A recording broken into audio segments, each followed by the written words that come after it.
난 삐그덕 걸음걸이 고장나버린 듯이 walk Don't care about a thing 난 내 기분대로 walk 걸음걸이 고장난 듯이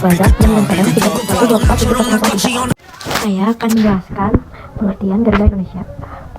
Garuda Indonesia adalah maskapai penerbangan nasional terbesar kedua di Indonesia yang berkantor pusat di Bandara Soekarno-Hatta dengan rute penerbangan ke Asia, Eropa, dan Australia, serta melayani penerbangan ke lebih dari 90 destinasi di seluruh dunia. Maskapai penerbangan Garuda Indonesia memiliki beberapa kelas penerbangan, yaitu ekonomi bisnis dan first class. Setiap kelas memiliki fasilitas yang berbeda dan harga tiket yang berbeda pula. Semakin tinggi kelas dan semakin jauh rute penerbangan, maka semakin tinggi harga yang harus dibayar. Dan saya akan menjelaskan segmen pasar Garuda Indonesia berdasarkan kelas.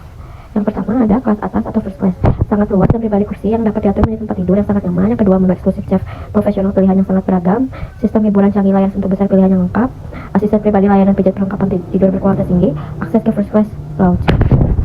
Terus yang kedua ada segmen pasar Garuda Indonesia berdasarkan kelas menengah atau business class. Yang pertama, luas dan nyaman kursi yang dapat diatur menjadi posisi tidur yang nyaman. Yang kedua, makanan dan minuman berkualitas pilihan yang beragam. Yang ketiga, sistem hiburan interaktif layar sentuh. Yang keempat, layanan yang baik responsif. Yang kelima, akses ke business class lounge. Terus segmen yang ketiga ada kelas bawah atau economy class. Yang pertama, standar kursi yang ergonomis, pilihan makanan dan minumannya sesuai standar. Yang ketiga, pilihan hiburan yang terbatas. Yang keempat, layanan standar. Yang kelima, tidak ada akses ke lounge khusus. Saya akan menjelaskan strategi Garuda Indonesia untuk 3 kelas pasar. Yang pertama, first class, mewah dan eksklusif.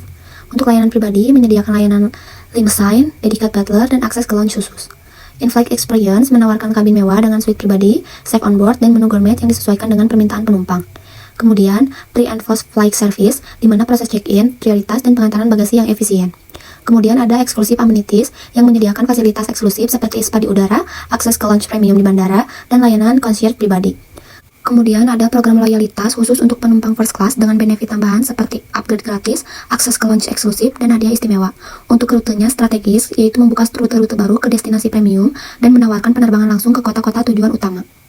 Kemudian yang kedua ada business class untuk fokus pada produktivitas dan kenyamanan.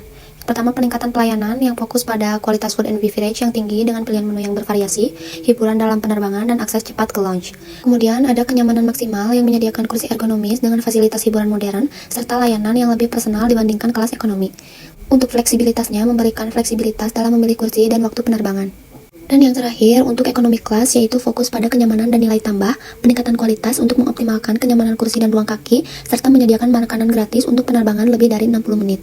Untuk aksesibilitasnya, mempermudah pemesanan tiket dan menyediakan layanan pelanggan yang responsif.